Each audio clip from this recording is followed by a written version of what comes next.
नमस्कार, विकास राज भाटी नाम है मेरा। मारवाड़ एक्सप्रेस देखना शुरू कर चुके हैं आप। बिखरनिया गांव में हम बैठे हैं, कलाकारों की जड़ी लग गई है। तकरीबन 4 बजे से हम इंटरव्यू लेने लगे हैं। तकरीबन राजस्थान के सारे कलाकार यहां पहुंचे हैं।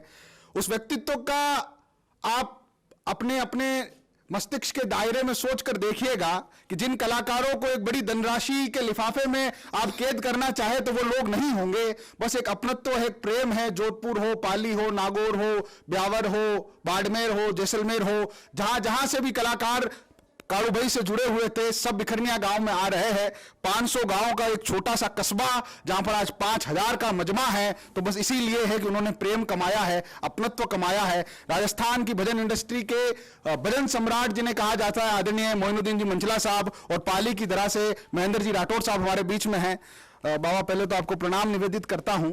जब से ये खबर सुनी है, एकमात्र मैंने इंटरव्यू लिया था। मैं बहुत सारे कलाकारों में रहता हूं, आपके आशीर्वाद से कवि हूं छोटा सा, मगर मैंने अपनी जिंदगी में नहीं देखा कि मैंने कम से कम 500 इंटरव्यू ले लिए हैं महेंद्र जी भाई साहब। ऐसा एकमात्र इंटरव्यू में लेने यहाँ आया दादा, सिर्फ इंटरव्यू के लिए 100 लोगों का खाना किया जिन्होंने। और मैंने सोचा मैं 1 घंटे में निकल जाऊंगा यहाँ से, मगर सुबह जो आया था संध्या के समय रहा। जब से खबर सुनी है, मन, हृदय, आंखें, दिल सब कुछ विचलित है। आप यहाँ पे पहले भी आए थे, आज वापस पुणे पधारे हैं। जब आपने खबर सुनी तो कैसा माहौल होगा? हालांकि ये पत्रकारिता के नियम के विरुद्ध है कि मैं पूछ रहा हूं, मगर पूरा भारतवर्ष ये जानना चाहता है कैसा आपको, सबसे पहले आपने जब ये खबर सुनी कितना मन विचलित रहा?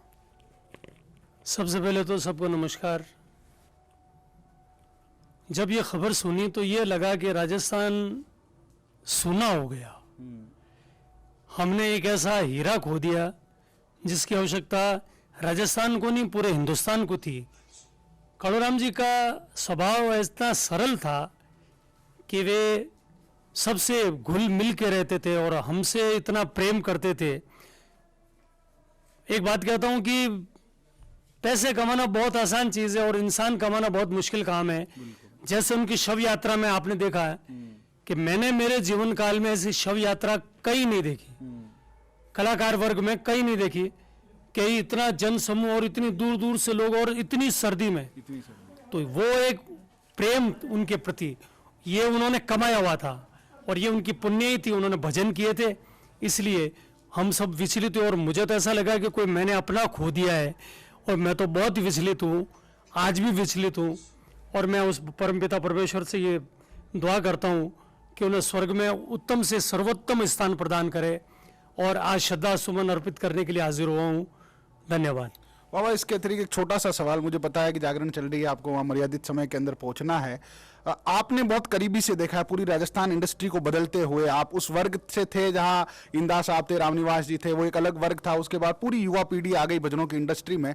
उसके अंदर अभी बहुत सारे कलाकारों के हमने इंटरव्यू लिए, जोग भारती जी है, रमेश जी है, गजू भैया है, सारे लोगों ने कहा कि कालू भैया का व्यवहार बहुत प्यारा था। वो जब से मिलते थे छोटे से छोटे हो जाते थे, बड़े से बड़े हो जाते थे। आपने लाखोटिया महादेव भी देखा है कई बार, बड़े से बड़ा मंच राजस्थान का देखा है। हर कलाकार प्रथम आया है, कोई द्वितीय आया है। कालूराम जी भी उसी मंजमे में थे। आपने क्या ऑब्जर्व किया है कलाकार के नाते कि कैसा कलाकार था कालूराम बिखरनिया? कालूराम जी ऐसे कलाकार थे। लाखोटिया में जब हम लोग प्रभात के समय गाते, मैं कहता कालू जी आ जाओ, तो वो भाग के आ जाते थे।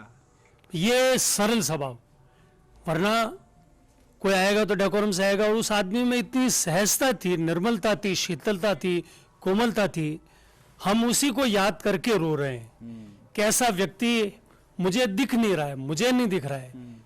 हो सकता है मेरी नज़र ऐसी हो, बस ये नामुमकिन नहीं है, फिर भी ऐसा हो नहीं सकता जहां में दूसरा कालूराम पैदा हो नहीं सकता। क्या बात है ये मैं, मगर आप ही के इस बड़े कुनबे में, इस बड़े कुल में एक छोटा सा बच्चा शुभम बिखरनिया में भी अपनी छोटी सी दस्तक दी है। उसका भी मैं चाहता हूं उसी मान सम्मान से अगर आप उसके सर पे हाथ रख देंगे भजन इंडस्ट्री में। मैं उसके साथ हूं, हर कदम हर पल। जब वो मुझे याद करेगा, मुझे आवश्यकता लगे कि मैं उसको बुलाऊंगा, मेरे सत्संग में उसको बुलाऊंगा, उसके सत्संग में तो मैं जाऊंगा। और जब उसको आवश्यकता मेरी पड़ेगी, मैं उसके साथ हूं और मैं उस पूरे परिवार के साथ हूं।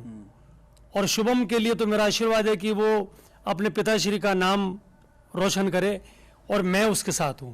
एक बाबा एक छोटी सी अपील लगी है पूरे दादा फैंस क्लब से, उन्होंने कि आर्थिक श्रद्धांजलि दी जाए। पुष्प माला तो सारे लोग अर्पित करेंगे, आर्थिक श्रद्धांजलि के लिए आज बड़ा मजमा लगा है। आपका पूरे राजस्थान नहीं पूरे देश भर में फैन फॉलोइंग है इधर उधर। मैं चाहता हूं एक छोटी सी अपील कर दी जाए। एक कालूराम जी के बैंक के अकाउंट नंबर हमने जारी किए सारी संस्था ने मिलकर, और एक गूगल पे फोन पे नंबर है।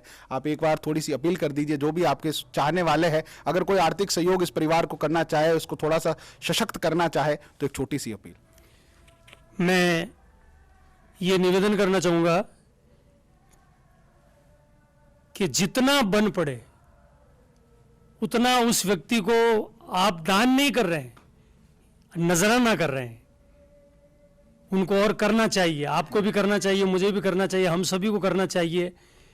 और मैं हाथ जोड़ के निवेदन करता हूं कि जहां भी कोई चेन्नई, मुंबई, कहीं भी कोई रहता है, हैदराबाद, तो सब जगह से लोगों ने दिए हैं। क्यों महेंद्र साहब, सबने किए हैं और आगे भी करते रहना है। और इस परिवार के साथ बिल्कुल खड़े होकर रहना है, इसलिए खड़े रहना है, उनको कमी महसूस नहीं होने देनी कि कालूराम जी नहीं है। उनको लगना चाहिए कि नहीं, वो गए हैं तो ये सब लोग हमारे साथ हैं। इसी आशा के साथ मैं यहाँ पर हाजिर हुआ हूँ। हमारे साथ में महेंद्र जी भाई साहब है। युवा पीढ़ी की पूरी गायकी का एक पूरा बदलाव, एक बदल का दौर इन्होंने देखा है, बहुत सारे मंच उन्होंने साझा किए हैं। भाई साहब, क्या अनुभव रहा कालूराम जी के साथ आपका स्पेशली तरीके से? नमस्कार, पहले तो सभी को राम राम, जय माता दी। कालूराम जी भाई साहब का बहुत सारा आशीर्वाद मेरे ऊपर रहा है। पिछले लगभग 17-18 सालों से मैं कालूराम जी के साथ में हूँ, और बहुत सारे मंच भी हम लोगों ने साझा किए, बहुत सारी संगीत की कुछ बारीकियाँ भी मुझे बताते थे।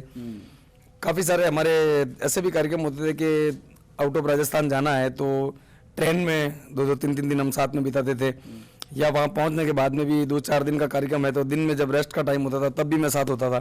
कई बार पाली, जो मेरी होम टाउन है, होम सिटी है, वहाँ पर रुकना होता था, तो वो जो होटल थी वहाँ पर कालू भाई से रोज मेरी मुलाकात होती थी, और बहुत आशीर्वाद भाई साहब का मेरे ऊपर रहा है हमेशा। महेंद्र जी भाई साहब, एक ऐसा कोई पल, ऐसा कोई वाकया, ऐसा कोई संस्मरण जो आपको आज भी याद आता है और विचलित करता है कि हम कालू भैया के साथ वहाँ पर थे, और आज जब वो नहीं है तो वो ही एक दृष्टिगोचर बन के बार बार आंखों की तरफ आता है? ऐसा कोई पल जो आपने बड़े अच्छे सलीके से उनके साथ में बिताया हो? वैसे तो बहुत सारे हैं भैया, लेकिन मारवाड़ एक्सप्रेस के द्वारा मैं ये कुछ बताना चाहूँगा कि एक मेवाड़ में हम लोगों ने बहुत सारे कार्यक्रम साथ में किए हैं। मेवाड़ की बहुत कृपा रही है। एक कार्यक्रम था गोवल की धरती में, वहाँ पर कालूराम जी आए थे, और भाई साहब ने बोला था कि महेंद्र जी आप जाके शुरुआत कीजिए, मैं आता हूँ। और फिर मैं भजन गा रहा था तो उनको पता नहीं क्या ऐसा कुछ उन्मान लगा, वो भजन था, मुझे अच्छे से याद है, सांवरा आवो तो खरी, माधवराम मिंदर में मेरा एकली घड़ी। तो मैं वो भजन गा रहा था और कालूराम जी जैसे ही उनकी एंट्री हुई वो स्टेज पे आते से ही नाचने लग गए उस भजन में, और मैंने बहुत उससे प्रभावित हुआ। मैंने कहा कोई इतना बड़ा कलाकार है और कोई अपना जूनियर आर्टिस्ट गा रहा है, और आते से जो खुद स्वयं सिंगर है, लेकिन उन्होंने आते से ही नाचना कर दिया। बोले बाबा आप गाते, मुझे वो प्यार से बाबा कहते थे, बोले आप तो गाइए, आप इस भजन को आपसे बढ़िया कोई नहीं गाता है, और आप गाते रहिए, मैं नाच रहा हूँ। पूरे भजन पे उन्होंने जमकर नृत्य किया, मैं भी खड़ा हुआ, मैंने भी साथ में झूम के आनंद लिया।